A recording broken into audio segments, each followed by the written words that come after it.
Hi, I'm Peter Tate, mental toughness coach and trainer, and today I want to share 5 useful mental strategies that you can use to help build your mental skills and strength. So if you're a parent, perhaps you're a coach or even a player, hopefully you'll find these tips useful. So why work on mental skills for sport? There's actually a huge advantage if you can work on your mental game, and is generally the areas that players struggle with at some stage and probably the most overlooked. The ability to be confident, anyone can learn. You just have to do some mental skills and drills work. Over time, your mind strength just becomes automatic. Just like any skills that you're trying to learn in your sport, and just like any other coach, there are many drills and skills that you can do. The great thing is about mental toughness training for sports is that you can do it anywhere. You don't have to wait till game day in order to work on your mind. The fact is, winners win in advance. And what I mean by this, you win by mastering your skills, your sport in training and practice, and then the ability to direct your mind so that your skills show up when it really matters. So here are my top 5 mental toughness training drills in no sort of particular order. The number 1, mental practice. Some coaches call this visualization, but the problem is visualization is not everyone is visual, and that's okay. Tiger Woods is a classic example of this. He wasn't a visual athlete or isn't a visual athlete. He's more of a feeling-based athlete. So you don't have to worry if you're not visual. I teach this in my programs, but the bottom line is with athletes, they make 2 mistakes when doing the mental practice. Number 1, they don't do it enough. And number 2, they're too vague in general with what they want to work on or achieve. So the key is get detailed, get specific, and do the reps. Number 2, getting present. This is also very underrated as a mental toughness skill, but can easily be improved upon. So here's what you need to do. Multiple times a day, take your attention to your 5 senses. So your sight, touch, taste, smell, and your hearing to get in the present moment. So why would we want to do this? Well, basically, fear does not exist in the present moment, unless, of course, you're faced with some sort of physical harm or danger.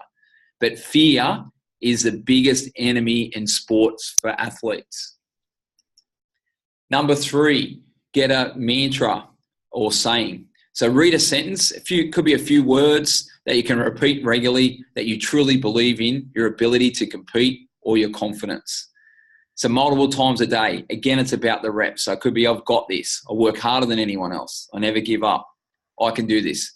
Say it multiple times until you believe it wholeheartedly. Number 4, the ability to let go. Verbally to yourself for mistakes. Whenever you make mistakes, you either win or you learn in sports. And it's about how you handle mistakes the best and build resiliency with this type of practice. At the end of the day, all you need is resiliency to be successful at anything. So if you watch the best tennis players in the world, the professionals, they'll make a mistake, they'll learn from it. They could be a little angry with that, but they reset and then they get on with things. Number 5, the ability to practice focus, particularly in this age of dramatic distractions that we all face with phones, different types of social media. The ability to focus has almost been lost. So multiple times a day, find something to focus on and then time yourself. The ability to focus is just like a muscle that gets stronger. It's like weight training in the gym. You get better and better by working on this as a daily habit.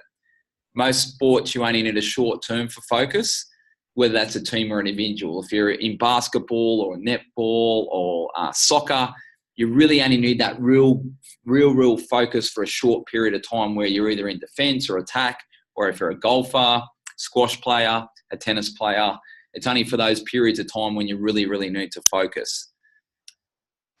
So again, just a quick overview on the 5 tips. Number 1, the mental practice. So get specific and get some details and then do the reps.